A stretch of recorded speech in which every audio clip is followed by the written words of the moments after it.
Good afternoon. My name is Colette Watson, and this is Free Press Live, brought to you by Free Press, a nonprofit, nonpartisan media reform advocacy organization.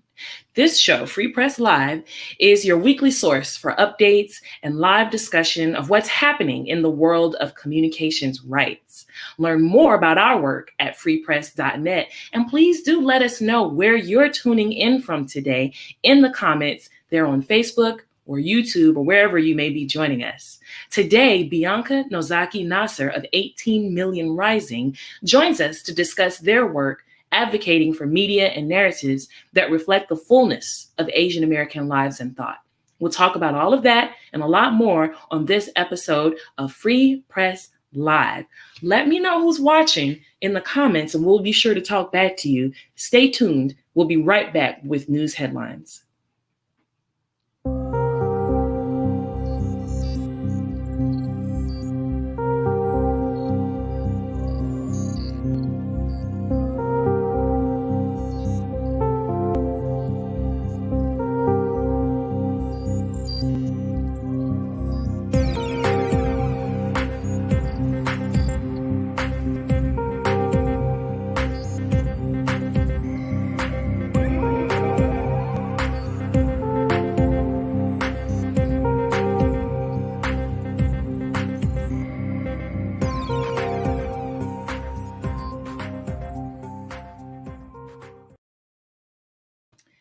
Welcome back to Free Press Live. In today's news, according to Vice.com, a new joint study by Common Cause and the Communications Workers of America Union found that the telecom industry spent $234 million on lobbying during the 116th Congress alone. That is at a rate of nearly $320,000 per day. Comcast was the biggest spender at more than $43 million during this congressional session, with AT&T not far behind at $36 million. The report presents lobbying and campaign finance data compiled by OpenSecrets.org for the 15 biggest and most influential internet service providers and related trade associations. In other news, the AP reported on Monday that Attorney General Merrick Garland formally prohibited federal prosecutors from seizing the records of journalists in leak investigations, with limited exceptions, reversing years of department policy. This new policy solidifies the commitment Garland made in June of this year when he said the Justice Department would abandon the practice of seizing reporters' records as part of efforts to uncover confidential sources. Bruce Brown, the executive director of the Reporters Committee for Freedom of the Press, commented on this reversal, saying the Attorney General has taken a necessary and momentous step to protect press freedom at a critical time. This historic new policy will ensure that journalists can do their job of informing the public without fear of federal government intrusion into their relationships with confidential sources. And finally, this week, the Tiny News Collective has announced 6 organizations joining the collective's first cohort. The cohort members all share a vision of serving local audiences through producing news for and with their community, a vision the Tiny News Collective says it plans to foster in hundreds more places across the U.S. over the next several years. Thanks to a partnership with the Google News Initiative, each organization in the first cohort will receive a $15,000 stipend to help create the capacity for those founders to get started. 2 of the cohort members, Britt Harley of New Jersey and Crystal Good of West Virginia, will join us right here on Free Press Live to talk about the Tiny News Collective on August 4th. So be sure to tune in here every Wednesday at 2:30 p.m. Eastern. On today's episode, we have special guest Bianca Nozaki Nasser joining us from 18 Million Rising, a national digital-first Asian American advocacy organization. As stories of Asian American violence surged last year, the hashtag #StopAsianHate quickly became viral, along with calls for increased policing and law enforcement to stem the tide of attacks. Today, Bianca will share with us the limitations of hashtag #StopAsianHate as a narrative device and the other kinds of conversations that are happening in Asian American communities, as well as an exciting new narrative project at 18 Million Rising. Bianca is director of product design there is a media maker and an educator based in California. And we're just so pleased to have you with us here today, Bianca. How are you? Welcome. Hi, Colette. Thank you. I'm doing well. I'm so excited to be here. Fantastic. Well, we are honored. I want to jump right in. Tell us about 18 Million Rising, Bianca. How did your organization come about, and why did you want to organize Asian American communities in the digital space? Yeah, definitely. So 18MR is a digital-first organization, and we respond to the current political moment for Asian America. So we mobilize our people to speak up against injustice and take action along the lines of everything from policy change to shifting and impacting media narratives. We help define the culture of Asian America today as it is online. We were founded in 2012, also in a particular moment. Our name comes from the fact that there at that time was 18 million Asian Americans in the United States. And we know that Asian Americans are the fastest growing demographic here in the US. And it's said that by the Asian American population is projected to reach 46 million by 2060. So between 2000 and 2019, our communities grew by 81%. Despite all of that, Asian Americans were and remain to be one of the most politically underrepresented communities. So we saw an opportunity in 2012 to reach an amazing demographic of young Asian Americans who were eager to be in community and organize with each other. That's fantastic. And I've been quite a fan of 18 Million Rising for such a long time, and I've had the opportunity to meet so many folks on your team. So a big hello to everyone at 18 Million Rising who might be tuning in today. And welcome again, Bianca. Thank you for telling us a little bit more about the organization. To your point about, collectivism and being able to have that solidarity, can you talk about the isolation that many Asian Americans feel and how you build community through online and digital organizing? Yeah, so 23 million Asian Americans in the US can trace their roots to more than 20 countries in the East, South, and South Asian diaspora. And each of those communities has their own history, culture, language. And we know all of those groups in our communities have come from many waves of immigration, including forced migration to the United States. And many of us are physically isolated because our communities have been impacted by incarceration, gentrification, deportation, state violence. Imagine what it's like for someone to leave their home country and be isolated here in the US. So we are really geographically spread amongst the United States. We also know we have multi-generational households. So we have people living with elders or folks who are younger than them. So digital organizing helps to close that gap that Asian Americans can feel if they're not physically in community with folks. And for us at 18MR, we use the internet as a place where we come together to create culture and build power. Right on. I think when we talk about building power, what immediately comes to mind is for some folks is civic engagement, influence, And when we talk about those topics specific to the Asian American community, I think that there are probably some narratives out there that make it a little bit harder to reach, some of that solidarity in civic engagement and influence in other areas. What is your viewpoint on the state of the media system specific to, Asian American narratives and its impact on Asian American communities? Yeah, so there has been a gap in online versus offline organizing, and we are a digital-first organization. So when we see the media system, we really see it integrated with people who are doing work on the ground, but also we are continuing those conversations and gathering people online.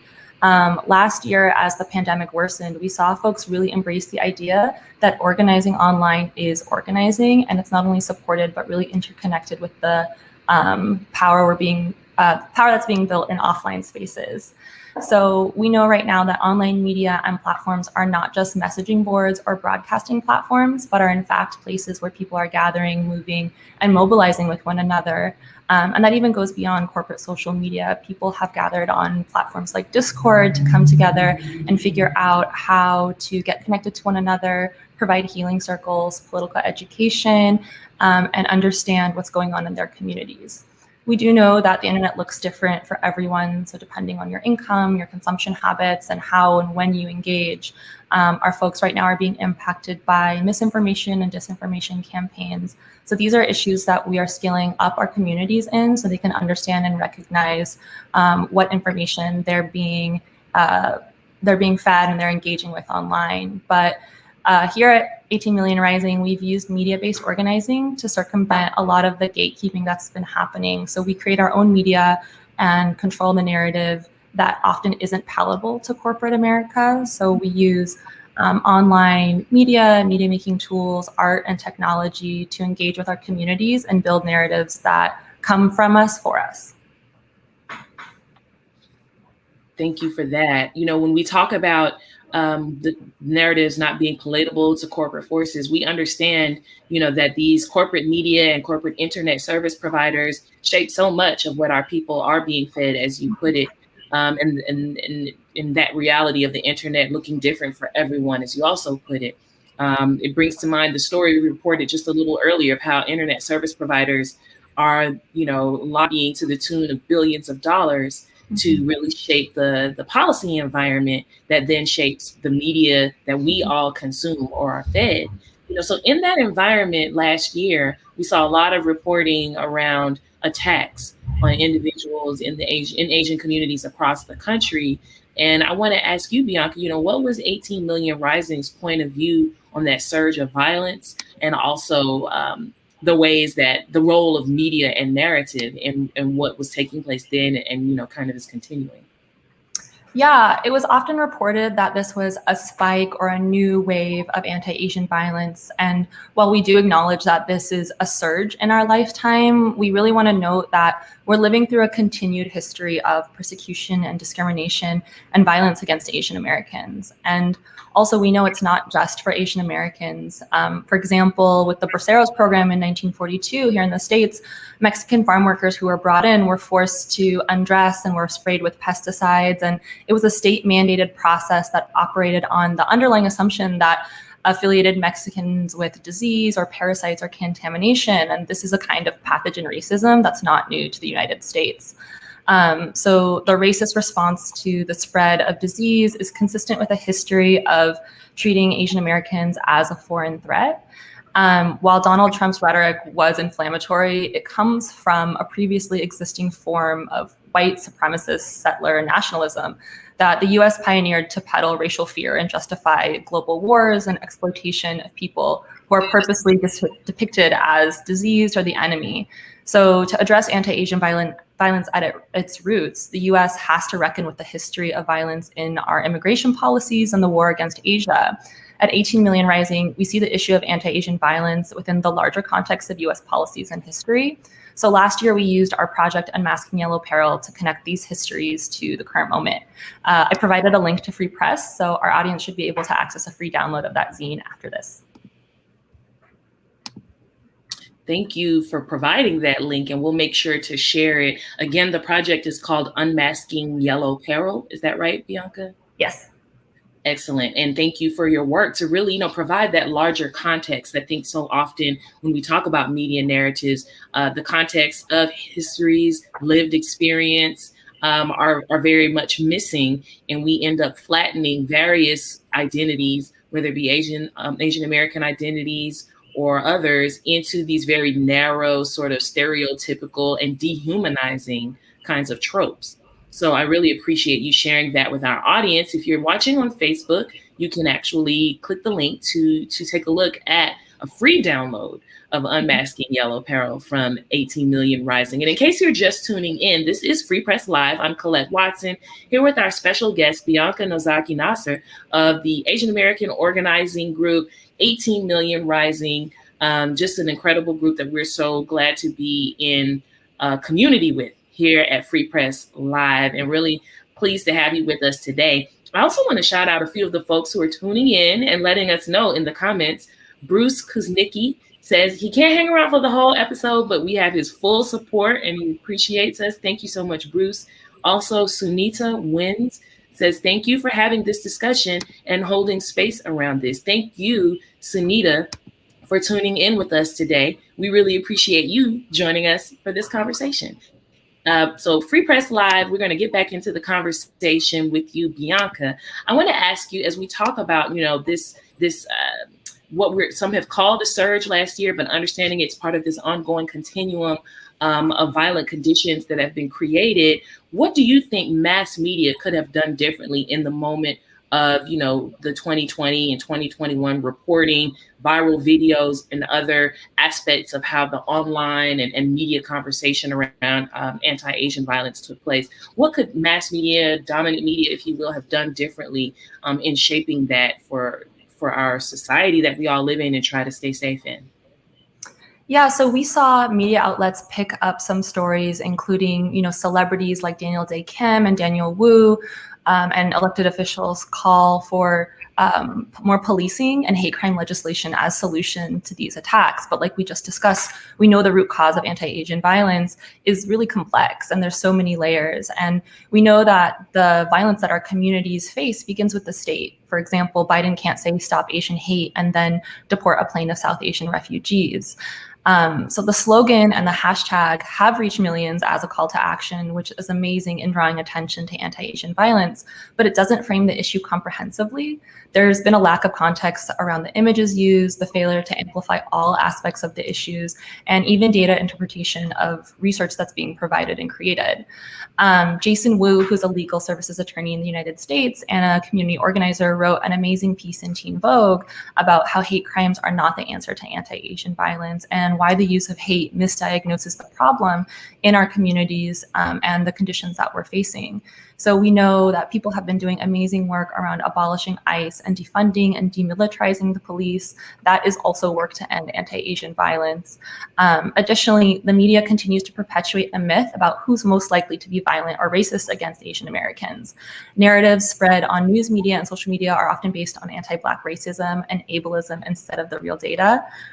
Most recently, Janelle Wong, who's a professor of Asian American Studies at the University of Maryland in College Park, released an analysis that drew on previously published studies on anti-Asian bias, and she found that the crime statistics and these studies revealed that more than 3/4 of offenders of anti-Asian violence, hate crimes, and incidents from both before and during the pandemic have actually been white, contrary to many of the images circulating online or the narratives that create tension between Black and Asian communities. So these kinds of racist tropes and everything that comes along with it, especially when it's predominantly Black people attacking Asian people who are elderly, is just not true. And so we see this narrative be said over and over, and that also has roots in the model minority myth of putting Asians in one category and other people of color and Black people in another, and we know that's just not true.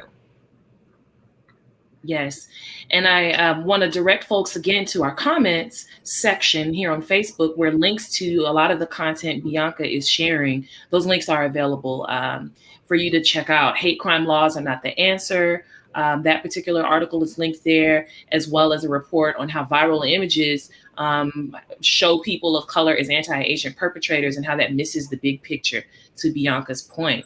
I think when we oftentimes in society think about media and news reports, we think that they're simply a mirror of society, not realizing that the choices that are made editorially of what photos to use, what headlines to implement, and even what stories should be told often are very intentional choices that are made based on maybe limited perspectives or just the anti-Blackness that we all operate within in this society that really upholds systemic oppression.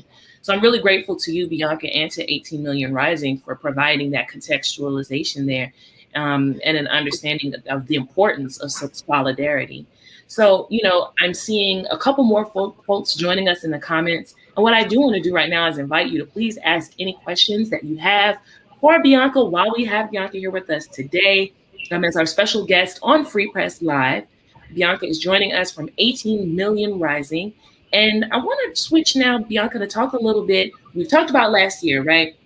But what does the future hold? My favorite place to be is in the future. I try to live there. And 18 Million Rising does such a great job of inviting us all to live in a shared future that's safe and abundant.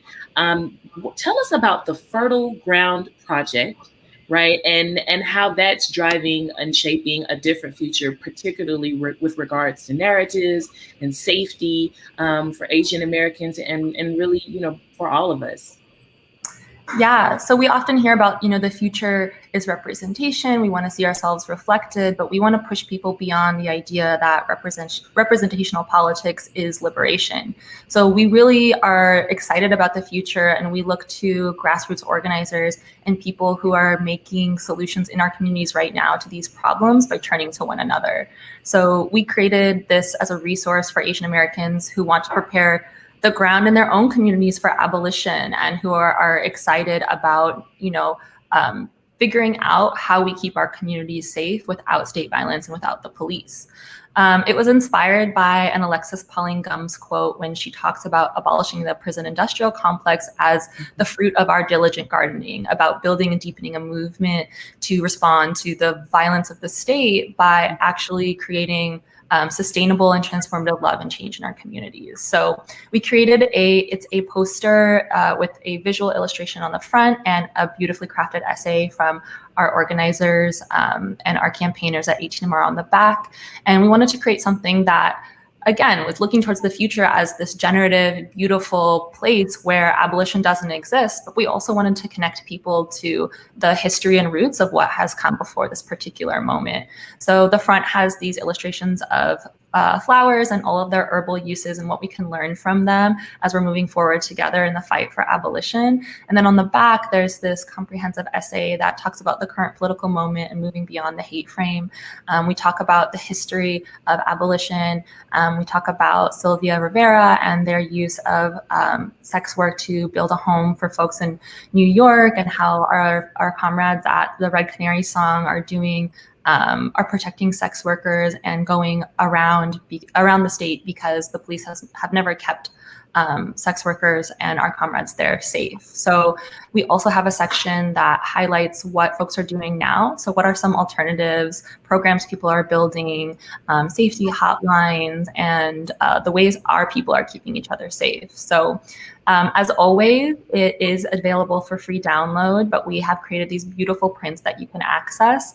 They're $12, they're in our store, and 50% of the proceeds goes to Siak Village, which is a Southeast Asian coalition in North Carolina that's cultivating power and community engagement and doing abolitionist organizing. So you can buy one, we'll send it to you. It's a beautiful print that you can hang in your home and also read. But as always, we do have everything available for free download. And we also have it on our website if you want to go to some of those hyperlinks and read more about the work that people are doing.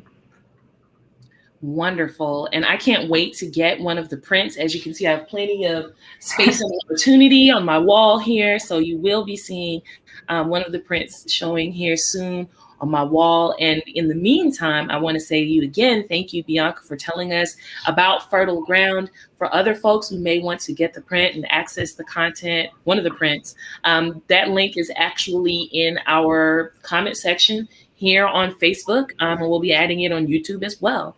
I have a question, Bianca. How did the name Fertile Ground come about? Can you just tell us kind of what that means in this context? Yeah, so like I said, we were really excited by this Alexis Pauline Gumbs quote because a lot of the times when we hear work about abolition, people are talking about dismantling and defunding, which is it's necessary to get to that future place. But we also wanted to provide a framing of, what happens after. Like abolition is also a practice that is generative. And so when we were thinking about what we need at this moment, we wanted to bring people together and create a shared understanding, shared language, and we think of it as tending to our communities. So investing in that ground and bringing everyone together. So the conversations we're having, we want people to come in, even if they have never heard of any, excuse my doorbell, in case they've never heard of abolition, in case that they are unaware of what we're talking about. We want everyone to feel invited to come and plant these seeds together because we have to have community interdependence to move forward. Wonderful. And before we go, I want to share one more comment. Keep them coming. We'll continue to be in conversation with you folks here throughout the day on Facebook, even after this live stream has ended. But we had one great comment in from our colleague, Candace Clement, who says, really appreciating the truth you're bringing to this. The state is often turned to as the solution when in fact, they are the perpetrators of so much harm. Thank you for that, Candace. Thank you to everyone who's tuning in. We're having a great time in the comments, and I encourage folks who haven't before to make sure that you let us know where you're tuning in from. Ask any questions you may have for Bianca as we wrap up here today. Bianca, thank you for joining us. How can folks get in touch with and stay in touch with 18 Million Rising and support your work? Yes, and thank you so much for inviting me. It's always amazing in the pandemic to meet new people also. So I'm so excited to see you and everyone on the Free Press team. For 18 Million Rising, we have a monthly newsletter. We've given the link again to Free Press. So if you want to sign up, we send you one email a month with a roundup of what are our campaigns, what is going on in Asian American media, pop culture, organizing. We have a section around books, so like rad reads that we're really loving right now. So if you generally just want to stay up to date with what we're doing, you can sign up for our newsletter, but also we're active on all the social media, so you can follow us there to have real-time information about what we're doing. Wonderful. And I want to give a shout out to the legendary Janine Jackson of Fair Media Watch, who is tuning in as well and commenting. Thank you for tuning in. And thank you to everyone who is watching. Bianca, appreciate you sharing that. Make sure y'all sign up for 18 Million Rising's newsletter and continue to support their work via 18millionrising.org. Did I say that correctly? Yes. The website? Okay. There's so many links though, y'all. So if you're looking for afternoon reading, we've got you covered. Many links for you to check out within the comments right now at facebook.com/freepress, which is where you can catch us every week for Free Press Live. Again, thank you, Bianca. And could we have you back on one day to talk about how it's going with Fertile Ground and so much more? Yes, anytime. We love you guys and then love to come back. Awesome. Well, we will definitely be seeing you again. Thank you, Bianca. Thank you And so much. thank you. As we close today, I just want to again say thank you for watching Free Press Live, your source for news and updates from the world of communications rights. Free Press Live airs every Wednesday at 2:30 p.m. Eastern for just 30 minutes live via Facebook and YouTube. You can learn more about our work and how you can take action for a more just media and world at freepress.net. Special thanks to today's guest, Bianca Nozaki Nasser of 18 Million Rising, and our technical directors, Lucia Martinez and Vanessa Bell, and the entire digital team at Free Press. Free Press doesn't accept any funding from government or corporations. You can help keep our work going by donating now, and that link is freepress.net/donate. I'm Colette Watson, and you've been watching Free Press Live. Join us again next week where we'll be discussing the future of disinformation with the amazing Roberta Rael and the youth participants of Generation Justice out of New Mexico, which is the home state of our tech director today for the first time, Lucia Martinez, who did an amazing job. And shout out to you, Lucia. Thank you all, and we'll see you next week here on Free Press Live.